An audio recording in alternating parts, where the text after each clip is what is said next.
You can fix You both. are live. Oh my word. Oh my word. There we are, people. There we are, live on clips as well. Like I was saying, it wouldn't be a Coin Bureau live stream without a few technical issues to set us off. But fortunately, Laura has addressed them. Laura is the queen.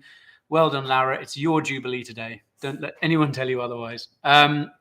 Yes, so here we are, live on Coin Bureau Clips. Hello, everyone. And live on TikTok. Hello to all you lovely people.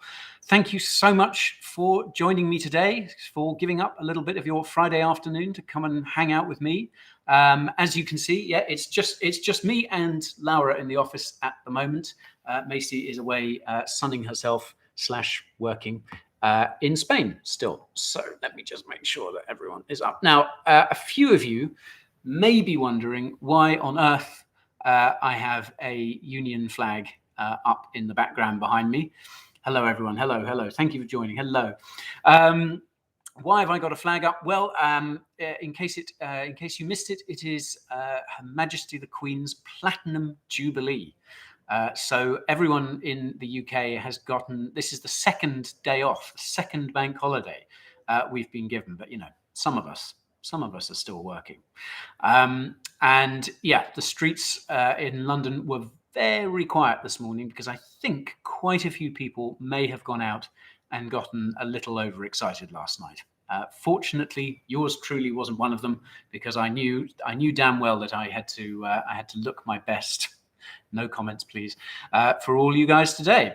But yes, it is Queen Elizabeth II's Platinum Jubilee, 70 years on the throne, which is quite frankly extraordinary, if you ask me. There's not that many people alive who remembers anything else. So hence, that is why we have this wonderful Union Jack flag in the background. And that is why also I also have this wonderful Union Jack bucket hat as well.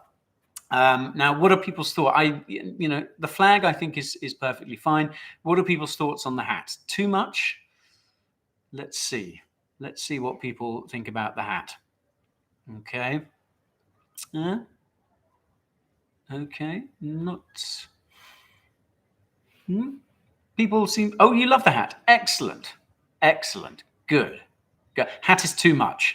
Once again, we're divided, but the TikTok and Clips audiences are radically different. They seem to just naturally divide. I think last week TikTok was calling it for Liverpool to win the Champions League. Clips was calling it for Madrid, and well, Clips was right. Wonderful hat now. No, opinion appears to be hat or flag, not both. Okay, looks cool, but you need to send it to me. Okay, so the hat is too much. No, couldn't it? Right. Okay, I'm going to take the hat off for the time being. But the hat may come back, folks. The hat may come back. So, don't hold your breath. I'm seeing a lot of people saying the S word in the comments there. No, not that. Solana. Yes, that was on my list of things to talk about. Solana. Solana has had another outage. Now, I was on the phone with one of my colleagues earlier this morning, and we were chatting about that and many other things. And talk turned to the Solana outage, and I said, "What number outage is this? Is this like 7th or something?" And we honestly, between us, have kind of lost count of the number of times Solana has blinked out. So yes, this was just recently. The Solana blockchain stopped producing blocks for, I think, if I remember rightly, it was around 5 hours, which is not great. So, yeah, now a lot of people obviously wondering about this. Does this mean Solana is no good? Does this mean Solana is DOA, etc., etc.? My personal take is that Solana still has enough backing, enough money behind the project, enough development, and some very talented developers working on it too. I think Solana is pretty well insulated in that regard. But hey, look, I'm the first to admit that these outages are not a good look. And who else but Charles Hoskinson, of course? He didn't miss the opportunity to wade into this. I quite enjoyed his tweet from yesterday when he compared Solana to an old Nintendo, or posted a video of how to fix your old Nintendo. which yeah, you have to hand it to Charles. He does have a sense of humor.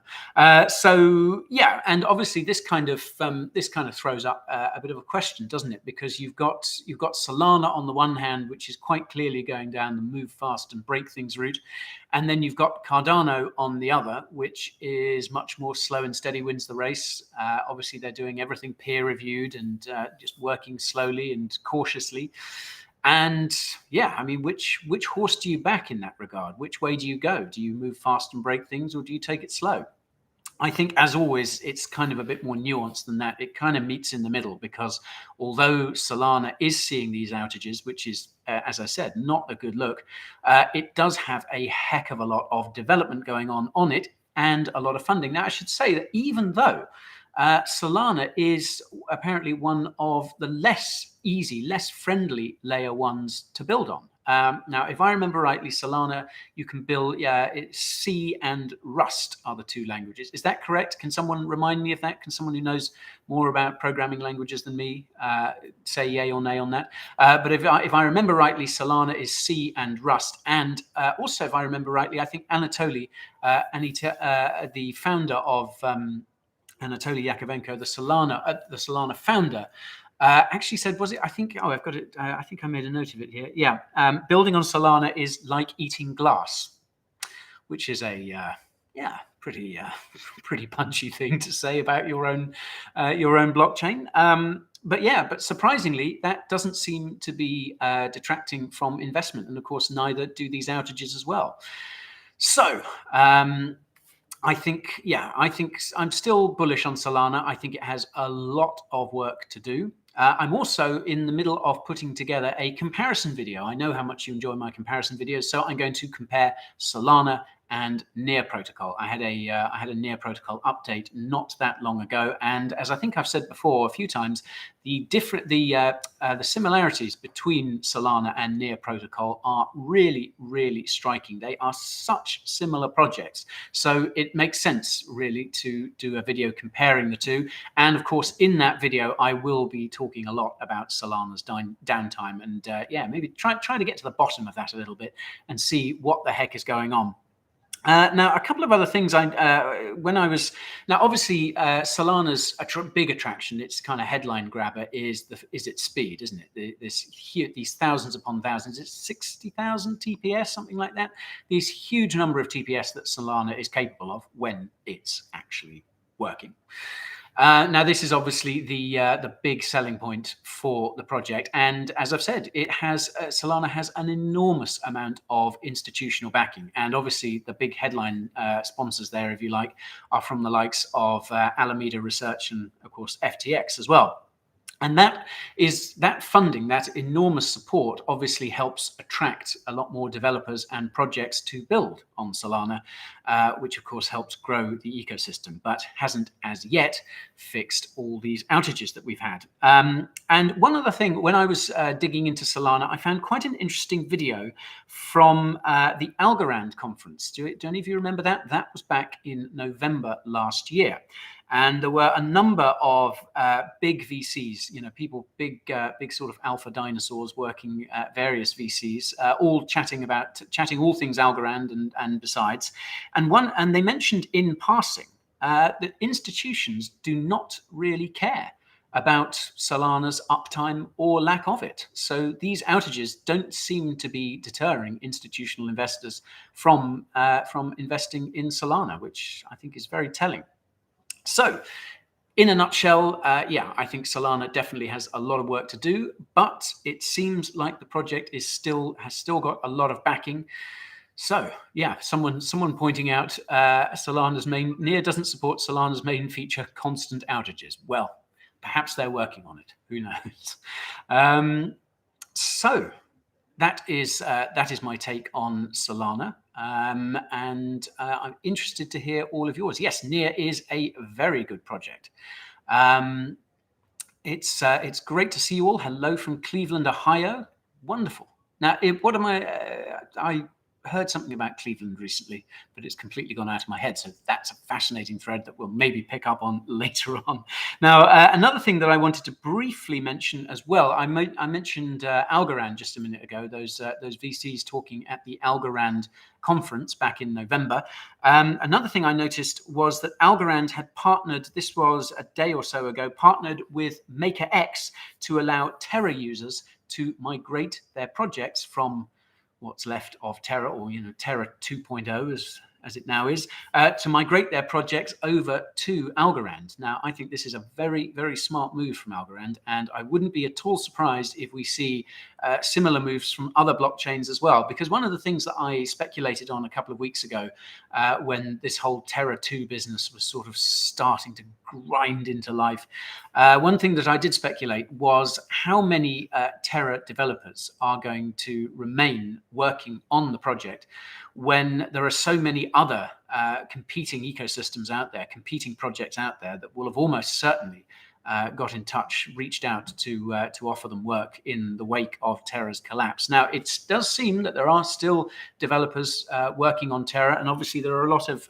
projects that were building on Terra that are, kind of going along with Terra 2, just kind of, I guess, because they feel they have to, really. They have to try and get some of their funding back. But yeah, I'm not at all surprised to see Algorand trying to attract those projects. And yeah, as I say, I think other projects will follow. Obviously, Terra is a Cosmos-based chain, so the Terra collapse certainly presented some opportunities for some of the amazing projects building on Cosmos as well. Cosmos is a great project, a great ecosystem of projects there. And yeah, I've talked about Cosmos loads in the past, haven't I? And yeah, Pankaj, yeah, my thoughts on the DOT ecosystem. Well, yeah, I've also talked about Polkadot a lot as well. That seems to be, I like the kind of interoperability slant that they have. It's exciting to see Parachain still rolling out despite the bear market. And yeah, I did a long form video on Polkadot fairly recently. That's up on our main YouTube channel, so do check that out if you have a few minutes. Someone else asking thoughts on the mining ban in NYC. Now, did I see that they'd actually put that on hold? I only sort of glanced at that news. So they've, yeah, the last I saw that this mining ban, because obviously, yeah, this is to do with ESG and things like that, and also this interesting divide, isn't it? There's this fascinating divide in the United States. Like you have states like New York State that seem to be kind of actively anti-crypto, even though New York now has a very pro-crypto mayor, Eric Adams. But New York State itself doesn't seem all that keen on crypto. And then you've got the likes of Texas, Wyoming, and obviously Florida as well, who are just embracing crypto with open arms. So yeah, really fascinating divergence there in the States. And I'm very interested to see which other states, come sort of swallow the orange pill and start attracting more crypto people, because I think more and more, especially politicians in the United States, are waking up to the potential of crypto. And I think we've got the US midterms in November, haven't we? And I think crypto is going to be a really big issue there. Now, of course, I think the really big issue at the midterms, and that everyone is talking about, in terms of wider markets, is obviously interest rates. Yep, that's for you, Macy, if you're watching. I promised. I promised I'd talk about interest rates. So something to look out for on that front is the 14th and 15th of June. So in just under a couple of weeks' time, the Fed will have one of its 2-day-long meetings. I always wonder that sitting in a meeting at the Fed for 2 days, that can't be anyone's idea of fun, can it? I mean, even if you work at the Fed. So that next meeting is scheduled for the 14th, 15th of June. So that would imply that on the 15th of June, we will probably get another rate hike announcement. And my bet, and I think the rest of the market's bet, is that we are going to see another 50 bips, another 50 basis points, or half a percentage point rise in interest rates, which will take us to around the 1.25% mark. Now, obviously, this doesn't sound like an awful lot, but when you compare it to the fact, when you consider the fact that rates have been at almost zero for years on end, That is a lot, and that base rate, that Fed base rate, will be, what consumers in the States, what people taking out loans and mortgages and all that sort of stuff, they will be paying a lot more because the banks obviously need to take their spread. So any hike in the Fed funds rate, in the base rate of inflation in the United States, is going to be felt by consumers and anyone in debt. Someone saying yawn because I'm talking about interest rates. I know it's all very dull, but it's very important. So Arizona is moving to Bitcoin purchases and payments for salaries. Wow. Okay. That is very interesting. Very interesting indeed. So Arizona looks like it's going down the crypto route as well. Now, are we going to see, is this divide going to be a kind of along red and blue? Although, did Arizona go blue in the presidential election? I think it did, didn't it? Very interesting. Betraying my rather thin grasp of US politics there. My apologies to all US viewers for that. Someone else saying, happy Platinum Jubilee, Your Majesty. You don't mean me, do you? No. Yes, that is, yeah. And to anyone just tuning in, that, of course, is why we have the flag and possibly the hat. The hat got a kind of mixed reaction. Laura, do you like the hat? I mean, I like the hat, of course. Laura likes the hat. Okay, what do people think about that? Okay, does that? I'm going to keep the hat on for a few more minutes and just see, if numbers dwindle, then I'll take it off again. Okay. Hello, Crypto Man. Is the bottom in? Ooh, yes, that's a question everyone is asking, isn't it?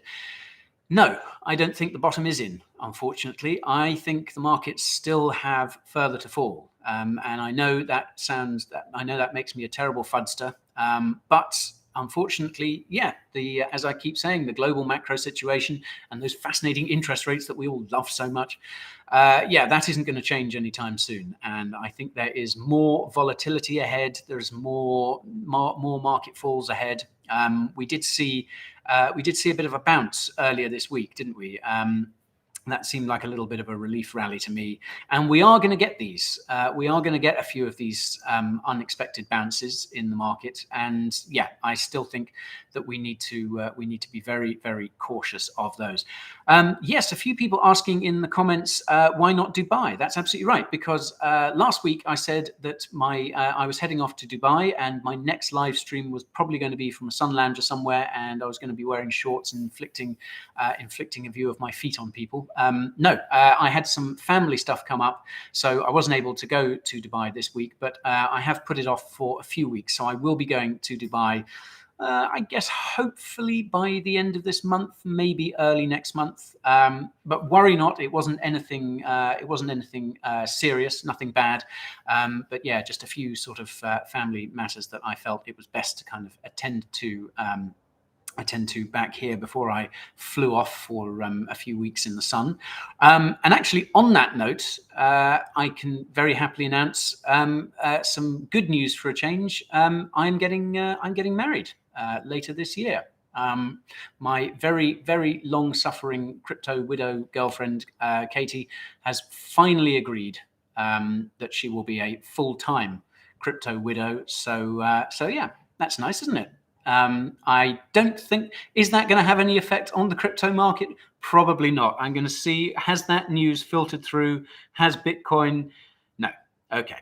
Well, it's a nice idea, isn't it? But yes. Oh, thank you, everyone. This is lovely.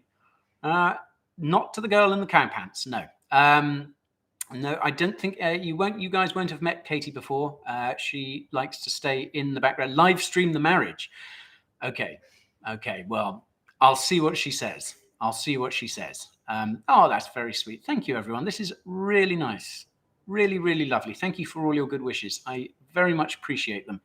And I just wish that this good news was enough to lift the market out of this slump. But then that is absolutely insane arrogance on my part, so I apologize. But this is lovely. I'm going to pass on all your good wishes to Katie as well. She will be absolutely thrilled. She won't be watching this live stream. She is currently with some friends messing about on a boat down on the south coast of England whilst I'm here working away. But so she won't be watching this, so I will certainly pass on your good wishes to her. Oh, Ethan, you got engaged as well. Congratulations. There we are. See, it's not all bad news out there, folks. You know, was she the one in the bear mask? No, that was Laura.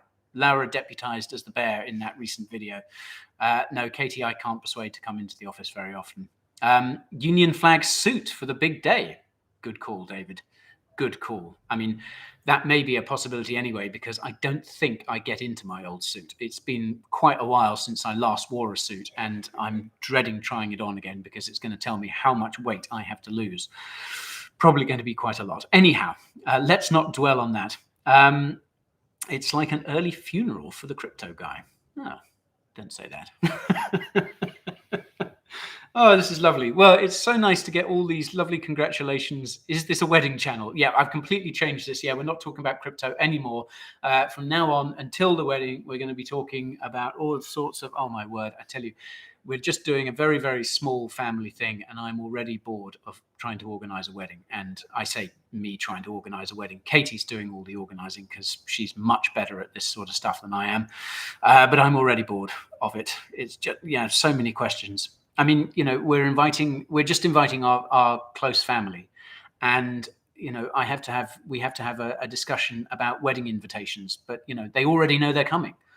But anyhow, that's that's quite enough about that. It's not crypto anymore. What is your favorite food? Oh my word! I think I need to drag this discussion back to crypto. Shout out from Miami, from Sweden. Oh, is Mad Mike invited? Good question. I haven't told Mad Mike yet. Mad Mike himself is actually getting married. And I was invited to his wedding. Oh my word, this is getting complicated. Yeah, because we are keeping it basically family just for the sake of it. Yeah, Mad Mike. I have been to weddings with Mad Mike before, and I mean, that is kind of how he got the name Mad Mike. I've seen him do some pretty incredible things at weddings that I'm not sure I would like to see happen at mine. So, yes. Okay. What else was I going to talk about? Put out a video on Avalanche yesterday. That was a really, really interesting project to research. It's only been a few months since I last covered all things Avalanche, but it is an amazing project. It was interesting, really interesting doing the research for that, especially finding out the enormous exposure that Avalanche and the Avalanche Foundation had to terror. And obviously there was this enormous swap that they did for about $200 million worth of AVAX for the same amount of Luna and UST. And that was obviously a little bit dicey. But Avalanche seems to be riding it out. No, I'm not invested in AVAX. I did have some AVAX. Now I bet I'm annoying people here by calling it AVAX. I used to refer to it as AVAX, but I'm pretty sure it's AVAX because I've watched a lot of videos with Emin Gun Sira, the chap who founded Avalanche, and he calls it AVAX. So that's why I'm calling it that. And it's Ava Labs as well, apparently.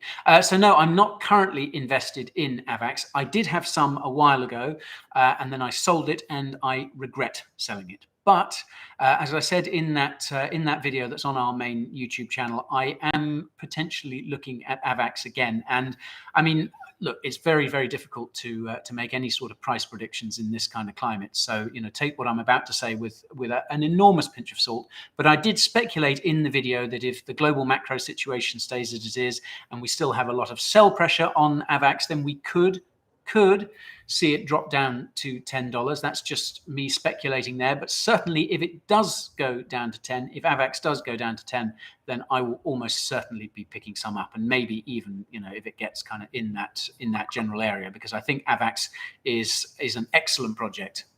It's got some excellent people. It's got some great fundamentals. It's got a heck of a lot of development and investment going on. In fact, it's got, I think, had more post ICO investment than pretty much any other crypto project that I can think of. And that is a really important metric for me when evaluating a cryptocurrency, because, well, I mean, that basically means that the smart money is interested in Avalanche. So yeah, definitely a project to keep an eye on, folks.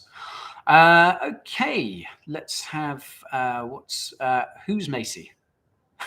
Macy's not here. Macy is celebrating the Jubilee elsewhere.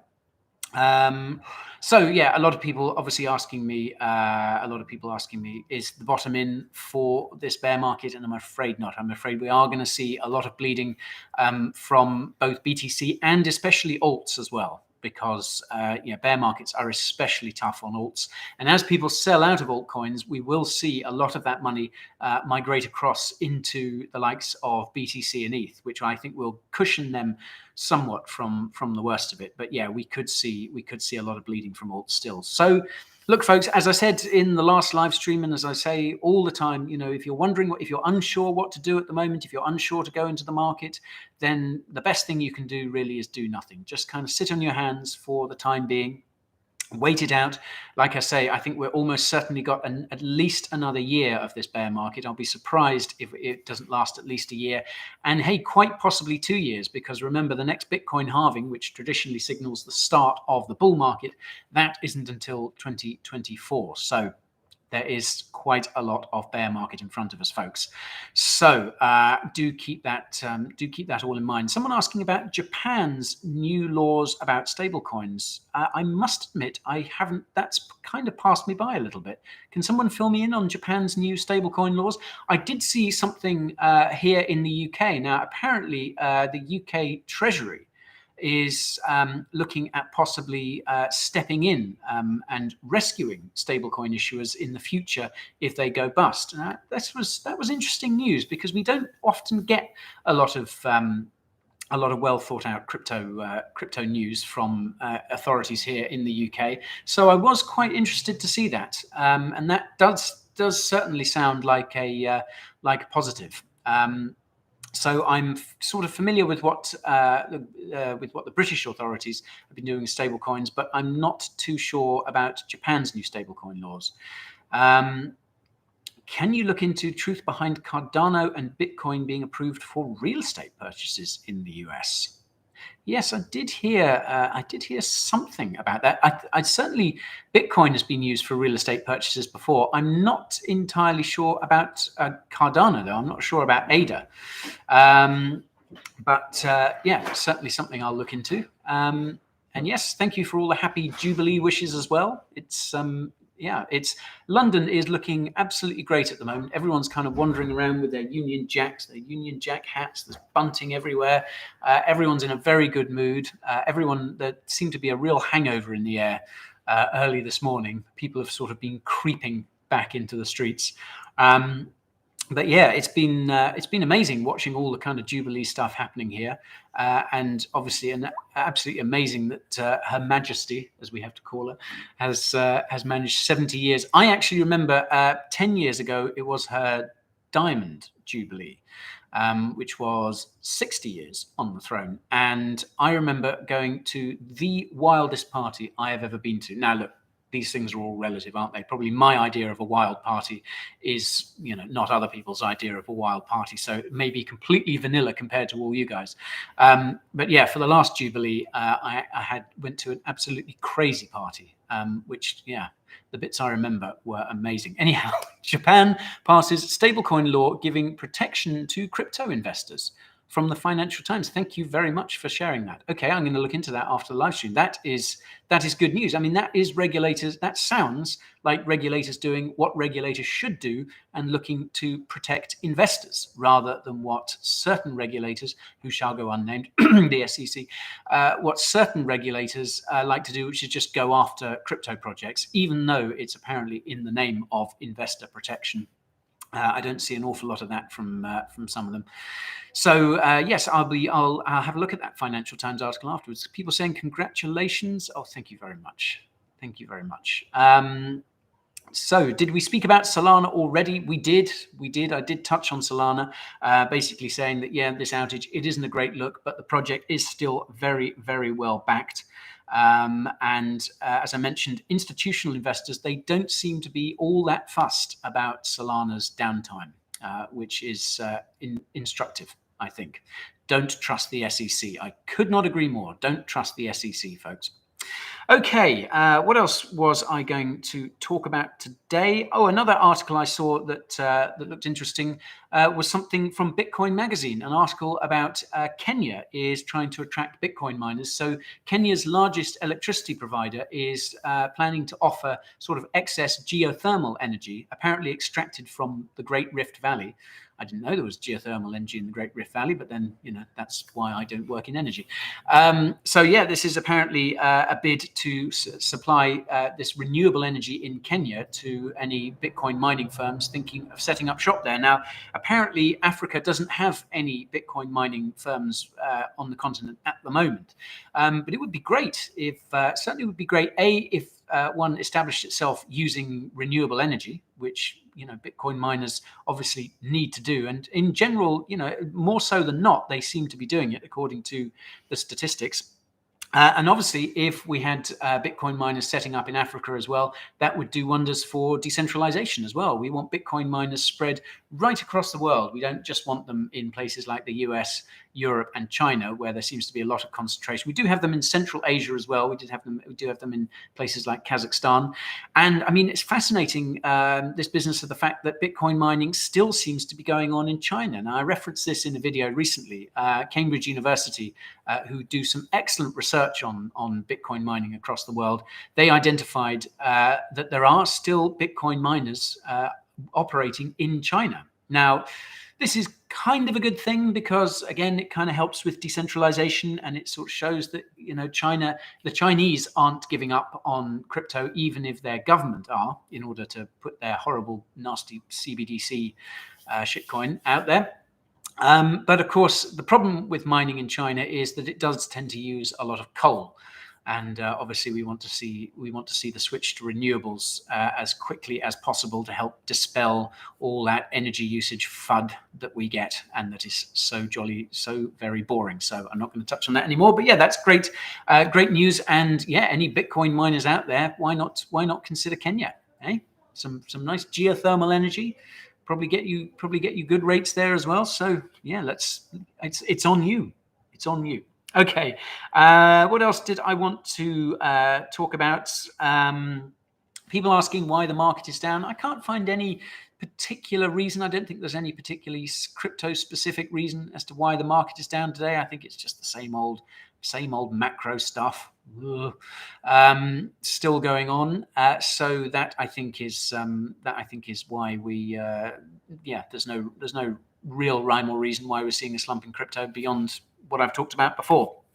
What else did I want to recommend? Arthur Hayes, who I've spoken about a few times, his Medium page is absolutely brilliant, and there's a new article out there. He put it up a couple of days ago. It's called Shut It All Down, and it's a really good look at the current macro picture and what it can all mean for crypto, and this idea of the Fed just kind of gorging on